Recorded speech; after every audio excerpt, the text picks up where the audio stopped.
Everywhere across Canada, something has quietly snapped. Ordinary people, teachers, nurses, tradesmen, new graduates, all say the same thing. We can't keep up anymore. The cost of living has become the crisis of our time. In a country blessed with natural wealth and global prestige, families are lining up at food banks. Young adults are giving up on home ownership, and entire communities are being squeezed by prices that rise faster than hope. So how did Canada, the land of stability, become the land of survival? 1. The crisis everyone feels.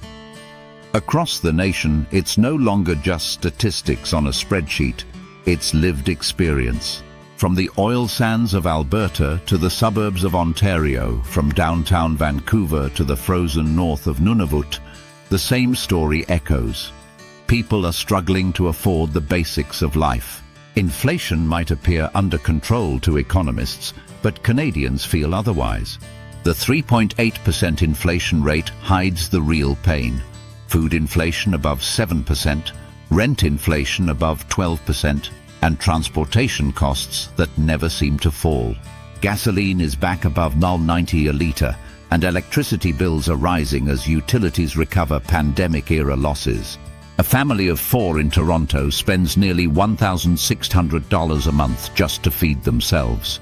In 2021, that number was $1,050. That's not gradual inflation. That's erosion, the slow eating away of dignity. According to Food Banks Canada, demand has increased by 32% since 2023. Over 2 million Canadians now rely on food banks monthly, including the working class, seniors, and even university students. And while the government proudly introduces one-time rebates and grocery rebate checks, those barely cover a week of rising costs. Ordinary Canadians, from the single mother in Winnipeg to the retired couple in Nova Scotia, are being forced into impossible choices. Heat or food, rent or medicine. This isn't mismanagement, it's a national emergency disguised as economics. And yet, despite the hardship, the political language remains detached. Macroeconomic stabilization, fiscal moderation, monetary normalization. Words that mean nothing to the man deciding between groceries and gas. 2. Housing, where dreams go to die. If food and fuel are the daily wounds, housing is the deep scar.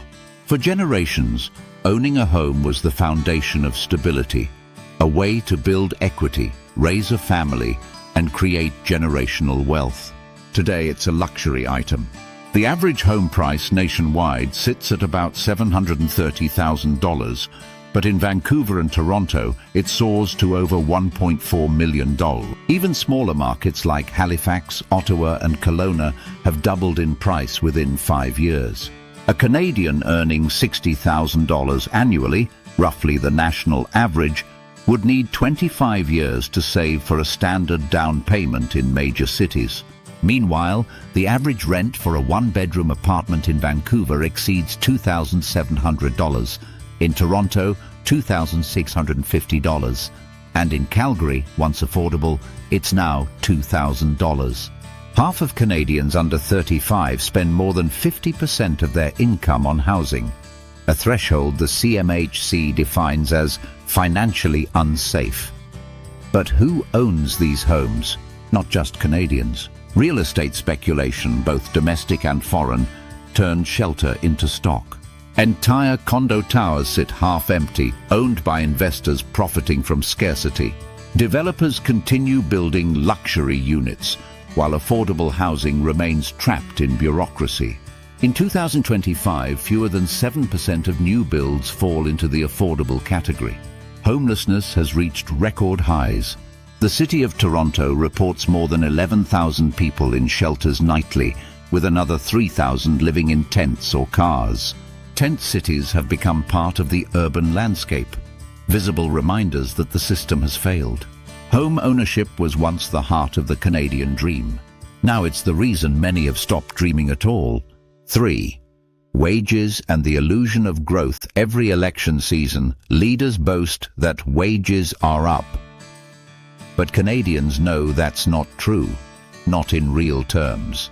Yes, the nominal wage has increased slightly, but once you factor in inflation, housing and taxes, real purchasing power is at a 20-year low.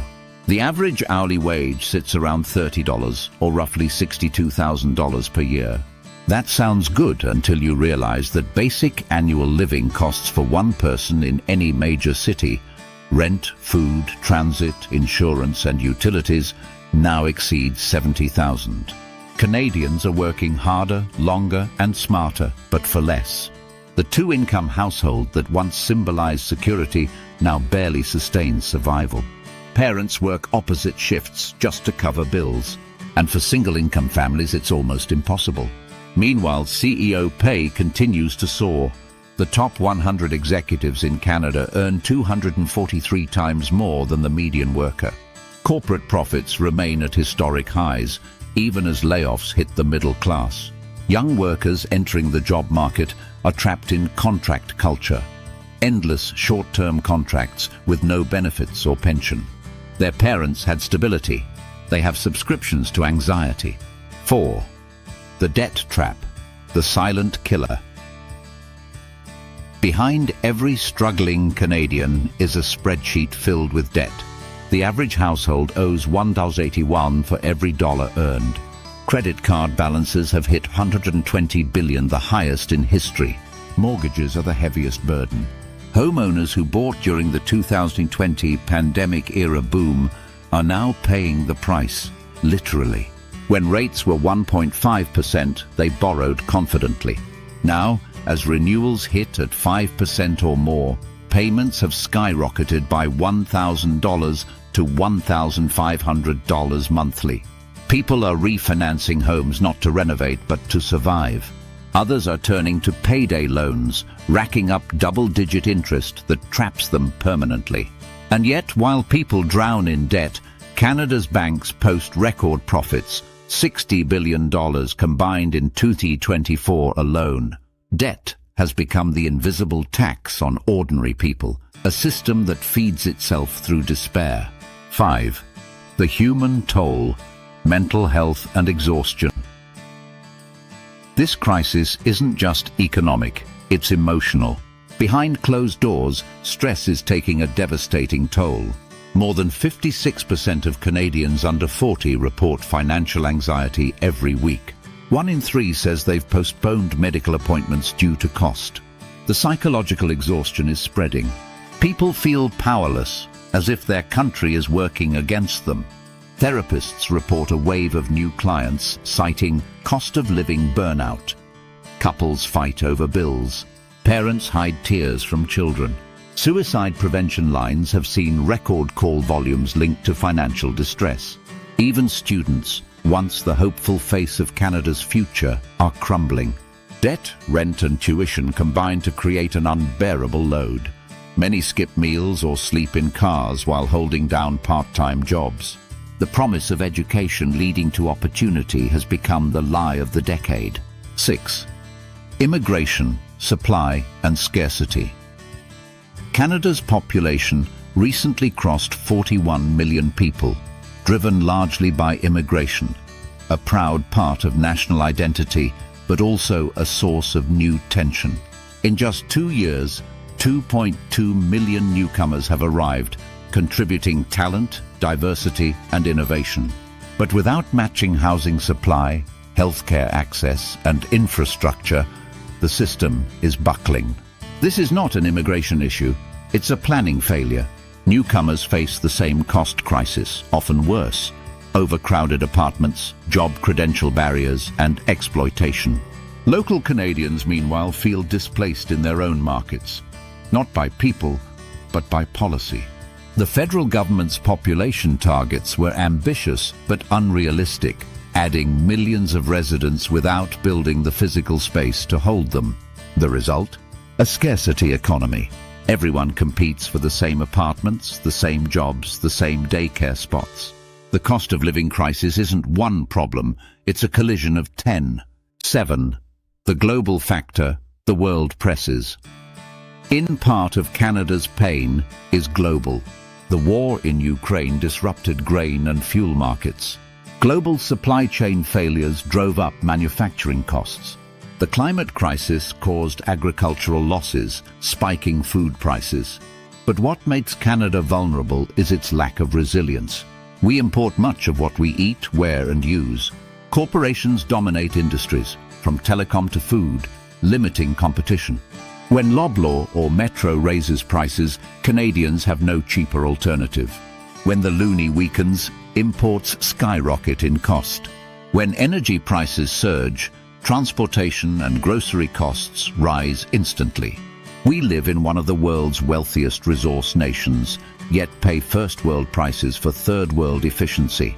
Governments treat symptoms, not systems. Short-term rebates replace structural reform. And every year, the crisis grows deeper roots. 8. The breaking point. Middle-class collapse. The middle class, once Canada's pride, is vanishing. In 1980, nearly 60% of Canadians were considered middle class.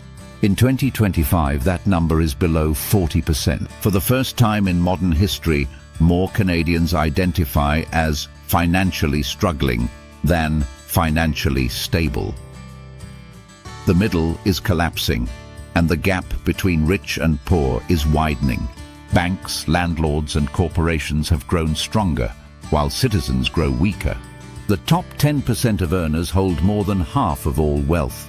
The bottom 50% own just 2%. This isn't just economics, it's erosion of democracy. When ordinary people lose power, societies lose stability. 9. Sparks of hope. Canadians fight back, but hope still breathes. Quietly, persistently. Across the country, Canadians are innovating out of desperation. Communities are forming co-ops, urban gardens and local trade networks. People are sharing rides, cutting waste and rediscovering self-reliance. Entrepreneurs are launching affordable housing projects with modular design. Unions are demanding livable wages again. Young voters are pressuring politicians to stop serving donors and start serving citizens. In cities like Calgary and Halifax, programs are turning abandoned office buildings into affordable apartments. In Quebec, cooperative housing is expanding again, echoing the solidarity of the 1970s. The movement isn't loud, but it's growing. And for the first time in decades, Canadians are realizing that survival isn't enough. They want justice. Canada's strength has always come from its people, not its politicians, not its corporations. But right now, those people are being crushed under the weight of a system that forgot who it's supposed to serve. It's time to take our country back, not through anger, but through awareness. If you believe Canadians deserve better, like this video, share it, and help us reach 5,000 viewers who still care about truth, fairness, and the future of this country. Because the cost of living should never be the cost of living itself.